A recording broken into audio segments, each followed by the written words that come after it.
Olá, pessoal. Sejam bem-vindos ao podcast Clínica 360. Aqui a gente apresenta evidências que impactam a nossa prática clínica com um episódio por semana. Eu sou o Luciano, médico de família, especialista em saúde digital, trabalho em atendimentos presenciais e à distância, além de ser supervisor acadêmico do programa Mais Médicos. E eu sou Patrick, sou médico de família, também mestrando em medicina de família e atuo em consultório particular para atendimento de convênios com medicina de família e atenção primária. Eu sou a Aline, sou médica de família, sou mestranda em medicina de família e trabalho com telemedicina. A gente gostaria de lembrar que nada do que a gente fala aqui representa as posições das instituições nas quais a gente trabalha, representam apenas o nosso ponto de vista como médicos. Hoje o Patrick vai falar um pouco sobre tempo para benefício do uso de bifosfonados na prevenção de fraturas. O Luciano vai falar sobre avaliação de risco cirúrgico pré-operatório com o uso de um questionário. E eu vou começar falando sobre o meu estudo, que é Sex Differences in Association of Physical Activity with All-Cause and Cardiovascular Mortality. É um estudo publicado recentemente, agora em fevereiro de 2024, pelo Jornal do Colégio Americano de Cardiologia. Os autores partiram da primícia, né, de outros estudos de que, apesar das recomendações do CDC americano, dos 150 minutos semanais de atividade física aeróbica ou 75 de atividade intensa, e os 2 dias de exercício de força muscular por semana, as mulheres têm um baixo engajamento que é persistente em vários tipos de atividade física, gerando uma lacuna de gênero. Então, o estudo buscou avaliar se os benefícios à saúde derivados da atividade física variam de acordo com o sexo. O estudo ele é um estudo prospectivo, avaliou mais de 412 mil adultos nos Estados Unidos, sendo 55% deles do sexo feminino. Os participantes eles respondiam um questionário sobre atividade física de lazer. Então, os autores avaliaram a associação de múltiplas variáveis, né, sexo-específicas, de medidas de atividade física, então frequência, intensidade, duração, tipo de atividade, com mortalidade por todas as causas e mortalidade cardiovascular entre os anos de 1997 e 2019. Os resultados eles confirmaram os dados da literatura de que o engajamento de homens, tanto em exercícios aeróbicos quanto de força, é superior ao das mulheres. Durante o acompanhamento, ocorreram quase 40 mil mortes por todas as causas, incluindo 11.600 mortes por questões cardiovasculares. A atividade física regular de lazer, em comparação com a inatividade, foi associada a um risco 24% menor de mortalidade por todas as causas em mulheres e 18% menor em homens. Os homens alcançaram um benefício máximo de sobrevivência com 300 minutos por semana de atividade física moderada vigorosa, enquanto as mulheres alcançaram um benefício semelhante com apenas 140 minutos por semana e continuavam a obter um benefício máximo com até 300 minutos por semana. Resultados semelhantes foram observados para a mortalidade cardiovascular, com diferenças significativas entre os sexos nas associações. E a conclusão que eles fizeram é que as mulheres, em comparação aos homens, obtiveram maiores ganhos na redução do risco de mortalidade por todas as causas e cardiovascular a partir de doses equivalentes de atividade física de lazer. Esses achados eles podem ajudar a motivar os esforços nosso para fechar essa lacuna de gênero, incentivando especialmente as mulheres a se engajarem em atividade física regular de lazer. Os resultados do estudo, combinados com os de investigações anteriores, né, dados da literatura, sugerem que as avaliações de risco relacionadas à atividade física e recomendações poderiam se beneficiar de considerações específicas por sexo. Por sua vez, as orientações específicas elas poderiam servir para motivar o maior engajamento das mulheres em atividade física. Essa abordagem serve para aumentar a atenção às diferenças de sexo e pensar, né, os benefícios relacionados à atividade física, ampliando aí os nossos esforços, né, os esforços dos profissionais da saúde no direcionamento de orientações. Interessante, eu fiquei com uma dúvida, na verdade, Aline. Você falou que, então, os homens, para terem um benefício de mais ou menos 18%, eles precisam fazer 300 minutos por semana, e as mulheres, para dar benefício de 24%, de 140, é isso? Eu não entendi certo. Não, eles viram que o benefício máximo para os homens, então não, o 18 é o que aconteceu nesse Tá estudo. bom, perdão. Para ter o benefício máximo, então, entre aquela população que mais se beneficiou, né, que mais teve redução de mortalidade, eram 300 minutos e 140 para as mulheres. Então, acima de 140 por semana para as mulheres, o benefício não muda muita coisa. Já é máximo, exato. Entendi, legal. Então, não fazia ideia disso assim. Mais ou menos o que a gente já falava de 5 vezes de meia hora por semana, é isso? É isso para as mulheres, né? Então, os homens precisam de doses maiores. No entanto, o que eu achei bem importante é que o engajamento. Então, quando eles perguntavam, você se engaja em alguma atividade física? Os homens se engajavam mais do que as mulheres. Agora, eu não lembro exatamente a porcentagem, mas era significativamente, estatisticamente significativo essa diferença. Então, as mulheres geralmente não se engajavam tanto em atividade física. Então, nem esse benefício dos 140 minutos elas tinham. E pensando assim, até na sua prática, você... Eu confesso que eu acho difícil conseguir argumentar para um homem que ele tem que fazer 300 minutos por semana, que é 1 hora por dia, 5 vezes na semana. Eu estava achando difícil meia hora 5 vezes, 1 hora 5 vezes vai ser mais complexo ainda. Mas como é que você acha que isso impacta? Assim, você acha que... Eu não sei se ele fala nada sobre como melhorar o engajamento das mulheres. A esperança é que seja, por a gente falar que o benefício delas vem com uma quantidade de tempo menor, elas engajem mais? Será que é isso? A esperança?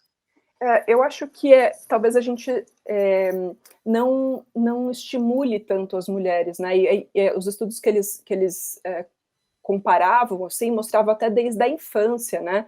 Então, parece que meninas são até menos estimuladas a fazer atividade física do que os meninos, né?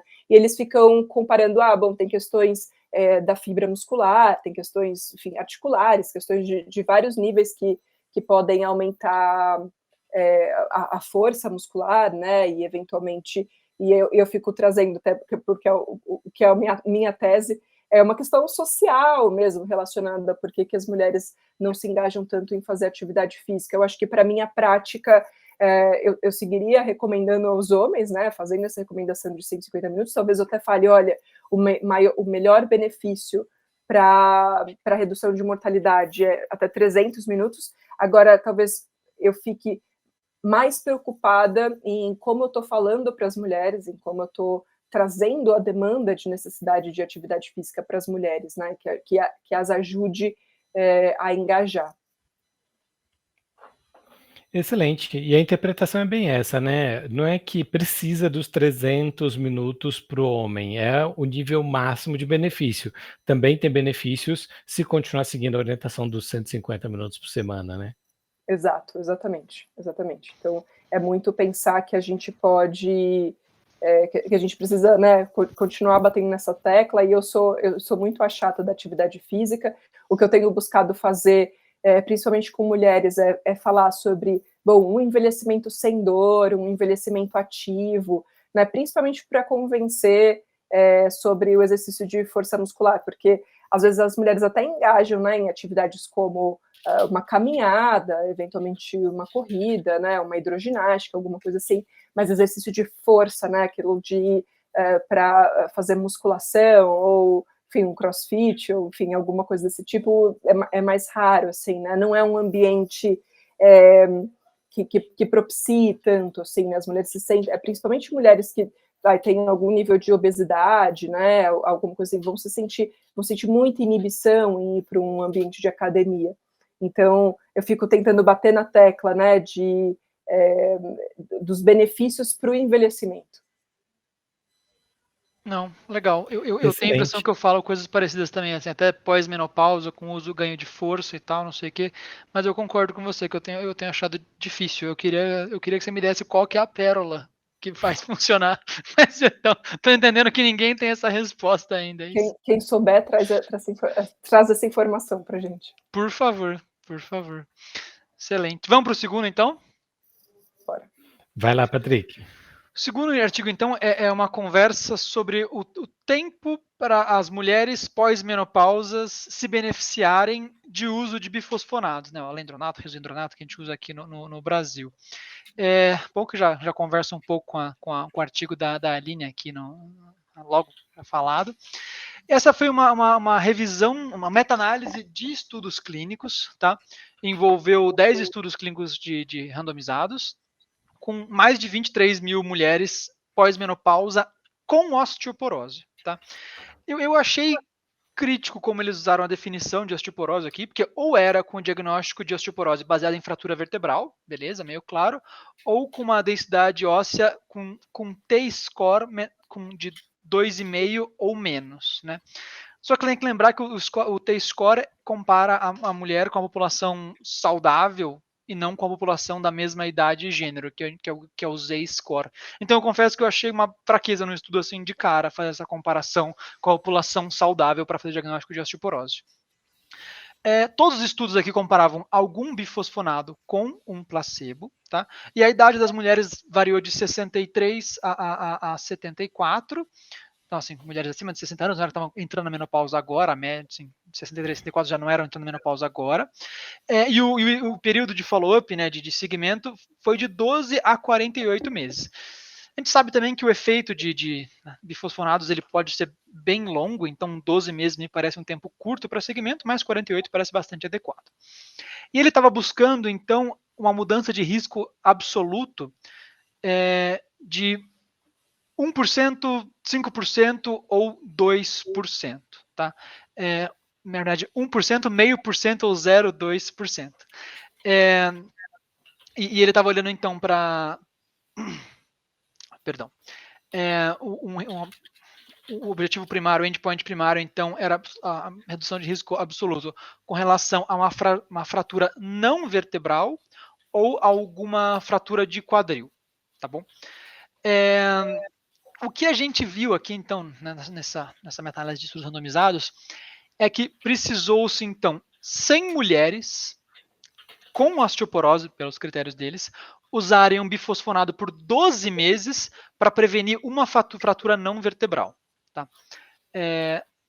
Eu confesso que eu achei muito fraco, assim. Você já pensa, a população que já tem a doença, de novo, tem uma dificuldade aqui porque ele está usando T-score e não o Z-score, mas um NNT, né, ou seja, você precisa de 100 pessoas usando por 12 meses para uma pessoa se beneficiar de uma fratura não vertebral.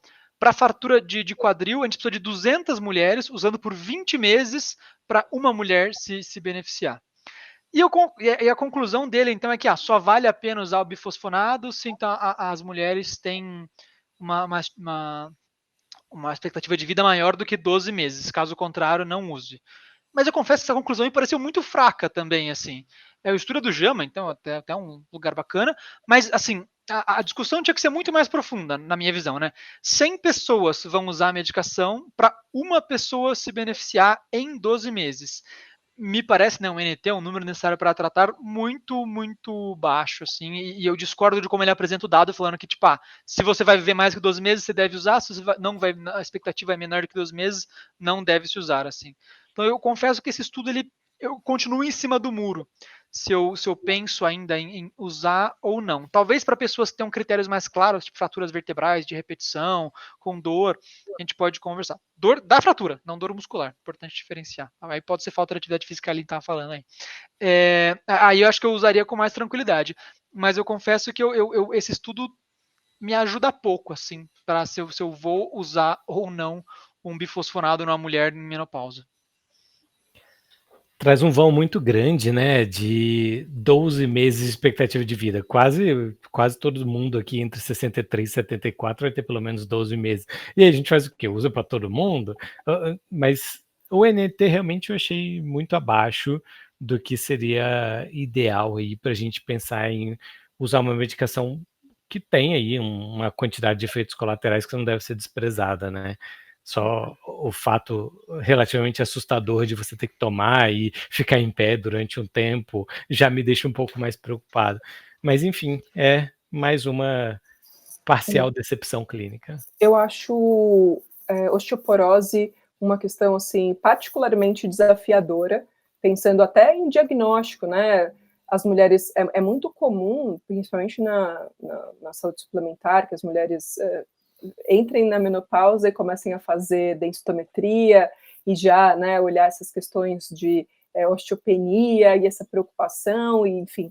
E quando a gente vai ver, né, a evidência para mulheres acima, fazerem a densitometria acima de 65 anos, e a gente vai pensar ainda numa medicação com um NNT tão alto assim, né, e com bastante efeito colateral. Então, eu gostaria de ver um estudo que está avaliando, né, segurança, que está avaliando efeito adverso, que está avaliando, né, realmente esse tempo, o benefício, e talvez até comparando, né, uma fratura que você não previna, quanto de custo, né, para o sistema de saúde isso gera, porque costuma ser bem alto, né? Então, tem coisas que eu queria entender ainda daí. Eu acho que ainda não é...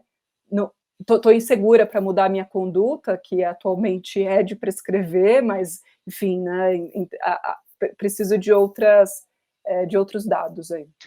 O que eu fico curioso aqui é isso, né? A gente está falando de um grupo que tem osteoporose, critérios frouxos aqui na minha visão, mas tem osteoporose. Assim, com osteopenia, quer dizer que esse NT deve ser muito maior ainda, né? A gente está falando de, sei lá, 300, 400, estou chutando Nem aqui, mas... indica, né? Então, eu acho que com osteopenia é uma coisa que não faz muito sentido. Mas eu confesso que eu ainda estou curioso para ver qual que é o grupo que mais vai se beneficiar, né? Porque deve ter algum grupo de mulheres que vão se beneficiar. Não sei se é com história familiar, se é com a pessoa que está com fratura de repetição, eu não sei qual é esse grupo, mas deve ter algum grupo que talvez se beneficie, ou não, mas eu espero que tenha. E aí a gente consegue usar de maneira mais designada a medicação para esse grupo. Porque assim, mulher acima de 60 anos, na menopausa, como o Luciano falou, a expectativa de vida do Brasil está muito acima do lado alto do estudo, que é 74, no mínimo 76, 77 para mulher. Se eu não estou enganado, seja mais do que isso, hein? Então, assim, na prática, todas as mulheres a gente vai usar um bifosfonado com um benefício que vai ser de 1%, né? Assim, uma a cada 100 que usar vai se beneficiar ao longo de um ano. Então, não sei, estou muito na dúvida aqui como é que eu vou lidar com esse estudo. Eu acho que ele me traz, na verdade, mais elementos para pensar em não usar do que para pensar em usar. Vamos precisar de mais estudos. Conclusão de sempre. É a conclusão. Podemos seguir para o último? Segue. O último do dia, eu vou trazer uma discussão sobre avaliação de risco pré-operatório utilizando um questionário autopreenchido. É um artigo feito por Goodhart e colegas e foi publicado no Jornal Europeu de Anestésio em 2017. Mas eu trouxe mesmo ele sendo um pouquinho mais velho, porque traz uma reflexão bem interessante que eu estava justamente na minha prática clínica. Tá, como é que eu vou fazer as avaliações pré-cirúrgicas que chegam? De vez em quando chega lá o paciente, vai fazer uma cirurgia de catarata, que é extremamente desnecessário realizar, ou uma cirurgia um pouco mais complexa, uma hérnia, alguma coisa assim, e vem, preciso de um pré-operatório, também para pacientes que vão fazer colonoscopia, então isso acaba acontecendo. Então, essa avaliação pré-operatória, eu estou na busca aí de uma forma mais adequada, e aí a gente foi buscar aqui nesse artigo. E aí, no geral, os riscos cirúrgicos são baixos em pessoas saudáveis e a nossa habilidade de estratificar risco com medidas convencionais é super limitada. Pode ser interessante a gente fazer a avaliação de risco com questionários, no caso, e em especial avaliando capacidade de exercício. Então, as evidências estão apontando aí para questionários que trabalhem com a capacidade de realizar exercício físico. O que faz sentido, né? O cara, se conseguir, vamos botar um exemplo, correr uma maratona, vai conseguir sobreviver a uma anestesia, que seria o maior risco aí dos procedimentos na sua maioria das vezes. Mas brincadeiras à parte, exames laboratoriais, existem aí várias listas e várias situações que a gente pede um monte de exame, mas não ajudam na maioria das pessoas. Então essas informações estão um pouquinho melhor condensadas num artigo que eu vou também deixar na descrição, que é o artigo do UpToDate, que fala um pouco melhor sobre a avaliação pré-operatória. E aí, lá no artigo citado aqui, do Goodhart, ele fez uma avaliação pré-operatória nesse escopo de facilitar a admissão hospitalar no mesmo dia, diminuir internação, com todas essas intenções que a gente faz as avaliações pré-cirúrgicas. E ele entende que existem métodos variáveis ali para serem avaliados, e o que ele fez? Ele adicionou ao método que o sujeito já se submeteria a fazer uma avaliação pré-operatória e fez um estudo avaliando um questionário chamado EPAC, E-P-A-Q. Esse questionário ele é auto-preenchido e ele utilizou o resultado do questionário em comparação aos resultados clínicos das avaliações que as pessoas continuaram se submetendo. Então, a pessoa preenchia o questionário de casa, utilizando a internet. Ponto de atenção, o questionário tinha 120 itens, então era bem extenso. E aí, na primeira fase, ele utilizou ali 30 pacientes para fazer uma avaliação inicial e comparou com um painel de 4 anestésios que faziam cada um a sua própria avaliação cirúrgica e um cirurgião que também fazia sua avaliação cirúrgica e mais um profissional que era um profissional psicólogo, mas ele chamava psicólogo clínico, que eu acho que não existe exatamente isso no Brasil. Então, esses 6 profissionais faziam uma outra avaliação desses 30 pacientes, eles calibraram ali as avaliações e o questionário e depois fizeram uma fase de expansão com 300 pacientes, também mantendo a avaliação presencial. E o desfecho foi comparar utilizando a classificação ASA, que é uma das mais comuns classificações de risco pré-operatório dentro da nossa realidade. E a conclusão foi que não houve diferença clínica significativa entre nenhuma das técnicas de pontuação. Ou seja, fazer avaliação por questionário era igual fazer pelo anestésio, que era igual fazer pelo cirurgião. E aí, a percepção de que ainda não tem uma solidez de resultado suficiente para fazer essa substituição, né, de uma avaliação presencial para uma avaliação só por questionário, mas talvez pensar como uma complementação, fazer toda a avaliação com o questionário seguida de uma avaliação complementar ali. Eu acho que eles talvez estejam só sendo legais, assim, com o status quo, né, de que é importante fazer uma avaliação pré-operatória para todos os casos de cirurgia simples, tirando as cirurgias cardíacas, que tem bastante evidência de que é importante fazer uma boa avaliação, as outras ainda são questionáveis. Mas a gente ainda precisa estudar desfechos em comparação com o questionário para poder aí ter um pouco mais de solidez nas decisões e poder realizar realmente uma avaliação pré-operatória somente com o questionário. Então, resultado um pouco esperançoso, um pouco frustrante, porque eu já queria começar a fazer esse questionário logo agora, mas ainda não vai dar. A gente ainda não tem hoje evidência de que método A é melhor do que o método B. Vou seguir na busca de um método um pouco mais embasado em evidências de fazer as avaliações pré-operatórias dos nossos pacientes do nosso dia a dia.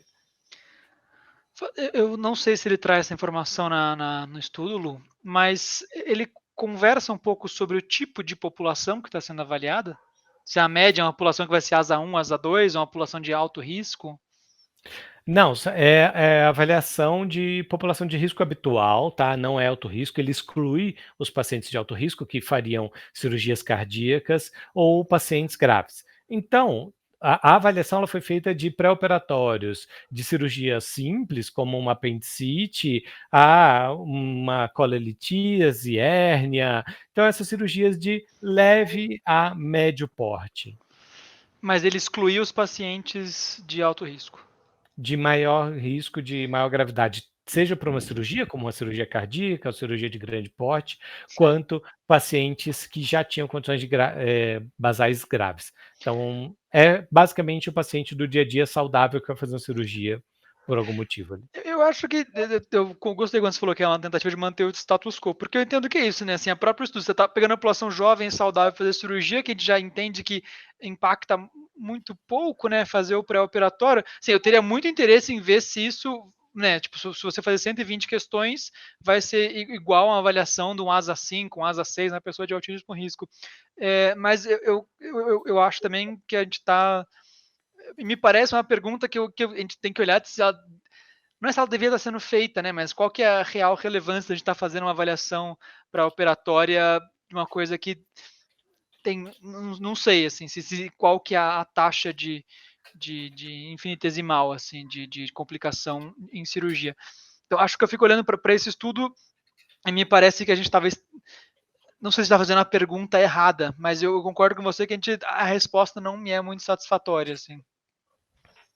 Exato, eu concordo também. E até na prática, assim, né, essas avaliações eu não sinto, e por um lado, né, por mais que tenha essa evidência, que a gente esteja acompanhando esses estudos, ainda não me sinto segura, né, numa coisa também porque tô na saúde suplementar há um tempo e, enfim, tem o cardiologista, né, os cirurgiões vão topar, não vão topar fazer com uma avaliação do médico de família, não, né, ninguém está topando muito tá todo mundo no status quo ainda, né, exatamente isso. Exato, vou seguir em busca de artigos que ajudem a gente a fugir do status quo. Próximos episódios. Mesmo que a gente pegue, tipo, algoritmos de risco, né, assim, eu vira e mexe uso o algoritmo de Lean, né, para avaliação pré-operatória de cirurgias não cardíacas, ele é focado para pessoas acima de 50 anos hospitalizadas.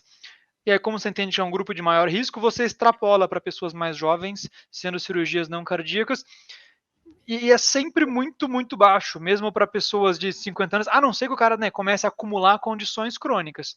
Mas aí eu fico pensando, pô, o risco, a não ser que talvez tenha que ter isso, né? Assim, qual que é a partir de qual momento a pessoa tem que fazer uma avaliação pré-operatória? Talvez essa fosse uma pergunta interessante de ter, né? A partir de qual momento, de qual limiar clínico, idade que a gente tem que começar a fazer a avaliação pré-operatória, né? Para condições não cardíacas, logicamente.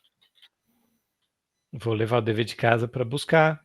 Acredito que eu não vou encontrar, mas eu vou tentar mais uma vez. Não tô nem falando para você, acho que eu tô pensando assim, tipo... Não, mas eu tô precisando disso para prática mesmo. É exatamente a angústia da Aline. Eu quero mais segurança para fazer avaliação de risco cirúrgico para mais casos. Eu tenho feito com muita tranquilidade para catarata, para fazer uma colonoscopia, mas para outros casos eu preciso de um pouco mais de argumentação. Então, vou seguir nessa. Excelente, Boa. pessoal. É isso por hoje? É isso aí por hoje. Próximos episódios teremos mais informações nessa linha. Boa, até mais. Até breve. Tchau, pessoal.